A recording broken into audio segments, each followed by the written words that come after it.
தடுக்கக்கூடிய தன்மை கரிசலாங்கண்ணி கீரையில் ரொம்ப ரொம்ப அதிக அளவில் இருக்குது. இயற்கையாகவே இந்த கீரையில் 2 வேதிப்பொருட்கள் அமைந்திருக்கு. அது என்னென்னா, ஒன்று லியூட்டியோலின்னு சொல்லுவாங்க, இன்னொன்று எபிஜெனின். இந்த 2 வேதிப்பொருளுமே என்ன செய்யும்னா ஹெப்பாடைட்டிஸ் நோய் பாதிப்பு ஏற்படக்கூடிய வாய்ப்பை கம்மி பண்ணும். அதே மாதிரி பிற்காலத்தில் கல்லீரல் சம்மந்தப்பட்ட எந்த ஒரு நோய் தொற்று பாதிப்பு, கல்லீரல் வீக்கமாகட்டும், இல்லை கல்லீரல் புற்றுநோய், இல்லைனா லிவர் சிர்ஹோசிஸ் மாதிரியான எந்த ஒரு பாதிப்பும் ஏற்படாமல் தடுக்கும். ஆக மொத்தத்தில் நம்ம கல்லீரல் உறுப்பில் இருக்கக்கூடிய கழிவுகள் எல்லாத்தையும் வெளியேற்றம் செய்து கல்லீரல் உறுப்பை தூய்மைப்படுத்தி ரொம்ப ஆரோக்கியமாக செயல்பட வைக்க கரிசலாங்கண்ணி கீரை ரொம்ப ரொம்ப உதவியாக இருக்கும்.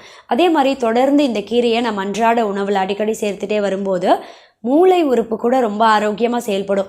நம்ம மூளைக்கு போகக்கூடிய ரத்த ஓட்டத்தை சீராக வைக்கும், ஞாபக சக்தி அதிகமாக்கும்.